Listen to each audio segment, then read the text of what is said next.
Secretary of State Antony Blinken plans to visit Beijing later in June 2023 in an effort to stop further deterioration in U.S. China relations. But another unexpected event has occurred. According to an exclusive report from the Wall Street Journal, U.S. officials have revealed that the Chinese Communist Party, or CCP, and Cuba have reached a secret agreement to allow the CCP to build an electronic surveillance facility on an island just 100 miles from Florida. It allows CCP intelligence to monitor many military bases in the southeastern U.S., tap into electronic communications, and monitor American ship traffic. The U.S. official said the CCP paid billions of dollars to obtain permission from Cuban authorities for this purpose, and that the two sides have reached an agreement in principle. Cuba is about 100 miles off the coast of Florida and can tap American military, commercial, and other communications in the southeast, where there are dozens of other U.S. military bases. U.S. Central Command and U.S. Special Operations Command are both headquartered in Tampa, Florida. U.S. Southern Command is located in Miami. Both the White House and Pentagon dismissed the report as inaccurate, but refused to elaborate on what exactly was inaccurate. However, on June 10, 2023, the White House adjusted its story, saying that China has had an espionage base in Cuba since at least 2019, and that Beijing is expanding its intelligence gathering globally. The White House said its June 10th statement was based on newly declassified intelligence. The new statement issued by the White House said the establishment of a Chinese Communist Party spy station in Cuba was an ongoing problem, not a new development, and the arrangements described in the report were inconsistent with their understanding. When the Biden administration took office in January 2021, officials were briefed on the CCP's efforts to expand its global military and intelligence presence, including projects in the Atlantic, Latin America, the Middle East, Central Asia, Africa, and the Indo-Pacific region, the statement said. It included intelligence collection facilities in Cuba that were upgraded in 2019, as detailed in intelligence records, said the statement. An official said the Chinese Communist government would continue to strengthen its presence in Cuba and that the U.S. would continue its efforts to disrupt their activities, noting that Beijing's activities in Cuba continued to face challenges. "We don't think the People's Republic of China, CCP, is quite where they want it to be," the statement added. Sources familiar with the matter said that in recent weeks, reports of Chinese and Cuban programs appeared in classified intelligence reports that were shared with members of the Congressional Intelligence Committees. The new White House statement said the U.S. had taken diplomatic and other measures to slow down the communist government's actions in Cuba and around the world. Michael Turner, the Republican chairman of the House Intelligence Committee, criticized the White House in a tweet for its statements on the changing situation in Cuba. In less than 48 hours, officials from the Biden administration have contradicted themselves multiple times about whether or not the Chinese Communist Party is spying on the U.S. This is unacceptable. Senator Mark Warner, chairman of the Senate Intelligence Committee, and Senator Marco Rubio, the vice chairman, issued a joint statement saying they were deeply disturbed by reports that Havana and Beijing are working together to target the U.S. and our people. The statement was released after the Wall Street Journal report and before the White House statement of June 10th. The CCP has set up a spy base in Cuba to monitor not only the U.S. land, sea, and air forces, but also the U.S. Space Force, which is the new battleground in which the CCP has recently strengthened its rivalry with the U.S. Perhaps this is a very large spying program. Imagine the billions of dollars the Communist Party is paying to Cuba as rent for the spy base. Would they just build a small eavesdrop shack? Besides setting up a large, high-performance electronic surveillance facility, it's not ruled out that they will also set up a super radar base similar to the U.S. Army's PAVE PAWS. The maximum detection range of PAVE PAWS is 5,000 kilometers, and the effective detection range is 3,000 kilometers. The CCP is also capable of building long-range radars that can detect up to 4,000 kilometers. For example, Fort Liberty, the largest U.S. military base, is approximately 1,500 kilometers from Cuba. Cape Canaveral Space Force Station in Florida is just over 600 kilometers from Cuba. Both facilities could be monitored by the CCP from Cuba, posing a significant potential threat to U.S. military deployments and operations. Assuming the Chinese launch the East Wind 41 from Mongolia, it would take 21 minutes to reach New York, and the U.S. would have time to conduct missile interception or other contingencies. But imagine if the CCP launches a missile right in Cuba, in the US's backyard. The strike would be close and fast. That immediately raises the threat to the US to a very high level. There is no news yet that the CCP will deploy missiles in Cuba, but once the CCP establishes this spy base in Cuba, the possibility that it could be converted into a missile base or deploy other weapons at any time can't be ruled out. The news, understandably, has caused panic within the Biden administration. The construction of a Chinese communist base with advanced military and intelligence capabilities in such close proximity poses a new and unprecedented threat to the US. During the Cold War, when the US and Soviet Union faced off, a time when the world was closest to nuclear war was the Cuban Missile Crisis, and now it appears that the CCP is reenacting this scenario. In April 1962, Soviet General Secretary Khrushchev wanted to take advantage of the opportunity to deploy troops in Cuba, as well as attack medium-range missiles. He boasted to the Soviet defense minister that he would throw a hedgehog into the crotch of the US. In August 1962, US U-2 surveillance aircraft discovered Soviet missile facilities, but at first the US intelligence system thought them to be defensive in nature. By October, the US was officially certain that Soviet missiles had been discovered, and by then, some 45 nuclear warheads had been shipped to Cuba. President Kennedy then decided to get tough. He announced an embargo against Cuba beginning October 24th, while demanding that Khrushchev withdraw the missiles from Cuba or else he would strike back hard. 200 US ships, including 8 aircraft carriers and 60 US flight squadrons, were mobilized for the mission. The crisis climaxed on October 27th of that year. Soviet forces stationed in Cuba shot down an American U-2 reconnaissance aircraft, and the American Hawks demanded an airstrike 2 days later to completely destroy the Cuban anti-aircraft missile base.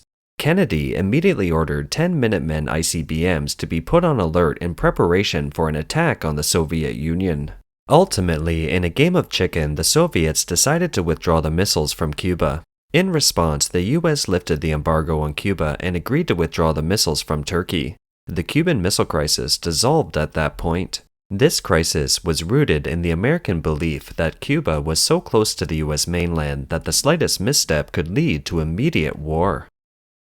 Judging from the latest White House statement, what the CCP did is a stunning event. Xi Jinping should know the history of the Cuban Missile Crisis, so why would he take this risky action?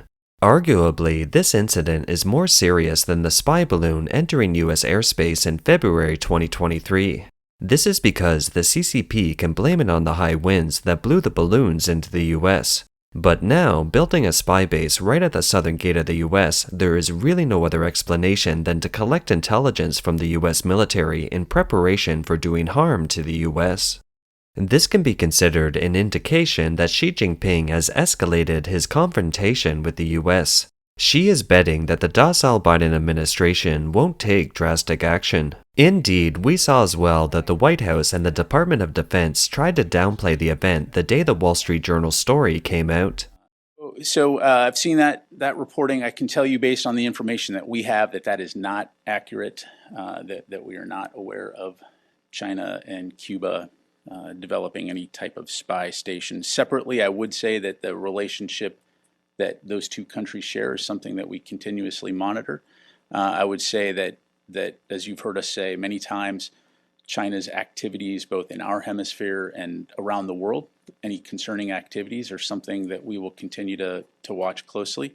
But in terms of that particular report, no, it's not accurate. Are you aware of discussions about this, or are those reports completely just not accurate? Again, based on the information that we have, the report is inaccurate. Certainly, we know that China and Cuba maintain a relationship of sorts, but when it comes to the specific activities outlined in the press reporting, again, based on the information we have, that is not accurate. Cuba immediately denied the story. The U.S. newspaper The Wall Street Journal published on June 8th an outright mendacious and baseless information according to which there's an alleged agreement between Cuba and China on military matters to set an alleged spy base. Only the Republicans in the U.S. hold a firm stance to investigate, and on June 10th we saw the White House change its previous tone. It's foreseeable that under pressure, the Biden administration would take action against the CCP and Cuba. This incident would not be as easy to muddle through as Beijing might hope. Xi Jinping visited Inner Mongolia from June 7th to 8th. He said it was necessary to rely on a high level of science and technology for self-reliance and self-improvement. The purpose of building a domestic cycle was to ensure the normal operation of the national economy under extreme circumstances. It didn't contradict the participation in the international economic cycle. China was determined to implement a high level of openness to the outside world, open its doors for construction, and cooperate together to achieve a win-win situation.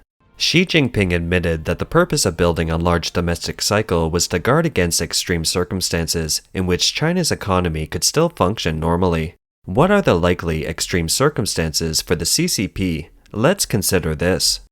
After the 20th National Congress in October 2022, the Communist Party reversed its previous line of development that focused on economic growth and emphasized national security as the first priority. This year, the Xi Jinping administration reversed its own statement that green water and green mountains are the mountains of silver and gold, and deforested fields across the country to grow food. It has gone even to the point of absurdity planting rice and paddy fields on the high mountains where water is scarce. This is unnecessary because under normal circumstances, the international community would not block China's food imports for humanitarian reasons in any case. Is it possible that the Xi Jinping government has already made up its mind to stick to its ambition of expansion and is ready to go to war with the U.S.? Let's listen to what these two people within the CCP system have to say. Leaders keep saying this on the issue of the unification of the motherland. They say that for this issue, China will do whatever it takes. What does it mean when such a country speaks at all costs? Anyone on this planet may not understand this statement, but Americans must understand it. They must understand what it means if they get involved in the Taiwan issue. To put it mildly, or a little over the top, China is now in a position to go back to the Stone Age with the Americans, holding hands together. We are now going out to the Americans and we are banging the table and saying, "You sacrifice 200 of your cities, we sacrifice 200 of my cities. Do you dare play this game?" We are a country that has the guts to say that. It's not real, just a threat. But there aren't many countries on this planet that have the guts to make that kind of threat. But if China sacrifices 140 million people because of the reunification of Taiwan province, it's a piece of cake in the history of mankind. It's the same as the American Civil War. Back then, people suffered. Oh, my son was sacrificed, my grandson was sacrificed, my nephew lost his life. But, in historical terms, the Han emperors fought a war that halved the population, and many of those emperors left their names in history forever. So from the Chinese nation, the national leaders, and the Chinese army, the public slogan for the unification of Taiwan is, "Better to sacrifice 1,000 soldiers than to lose an inch of land." These professors and scholars from China's military universities and academies should not be speaking casually. They have carefully figured out the real intention of the Jiangnan High. That is, to achieve the goal of unification of the Communist Party and the elimination of a democratic and free Taiwan. The CCP is already psychologically prepared to take the lives of the Chinese people and sacrifice the development and prosperity of China as the price. Even when Chinese diplomats denied the Cuba spy station, they revealed their strong hostility towards the U.S. I'm not aware of the situation that you've mentioned. It's well known to everyone that spreading rumors and slander is a common U.S. tactic. Reckless interference in the internal affairs of other countries is the speciality of the U.S. The U.S. is also the world's most powerful hacking empire, an eavesdropping power that's worthy of its name. The United States has long illegally occupied the Guantanamo base in Cuba and engaged in unspeakable activities. The embargo has been imposed on Cuba for more than 60 years. We believe that the CCP has been intensively inviting Wall Street and multinational executives to visit China for a period of time. It serves as a temporary measure to stabilize foreign investment and foreign trade. Eventually, there will be a showdown with the US and the West. It's making economic and technical preparations, and ultimately there would still be a war planned by the Jiangnan High. This is what the CCP calls an extreme situation. For Western business and political circles, their level of understanding of the CCP varies. Executives of foreign companies visiting China have a variety of opinions, some wanting to retain the Chinese market, some wanting security, and some wanting to buy time to withdraw from China. At the same time, the Biden administration has been in more frequent contact with the CCP. This has led to a number of contradictions between the U.S. and China recently. Multiple American media outlets have reported that U.S. officials say Antony Blinken is expected to meet with senior CCP officials, including Foreign Minister Qin Gang, in Beijing on June 18th, and possibly with CCP leader Xi Jinping.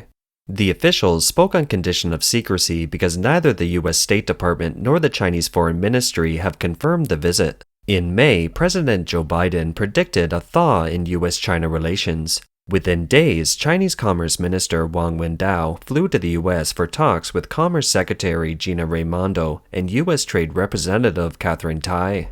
If successful, Blinken would be the highest-ranking U.S. official to visit China since then-Secretary of State Mike Pompeo in 2018. As mentioned earlier, Blinken was due to visit China in February 2023, but a few days before he was scheduled to leave, an incident involving a Chinese communist spy balloon wandering over the U.S. broke out, sparking an uproar. The visit was postponed because of this. Now, when Blinken is ready to visit China again, there is another incident of Chinese spy surveillance. Is it a coincidence or is it destiny? As we have often said before, the CCP is on the way to disintegration. Many unexpected events will happen, and they can't be stopped by human will.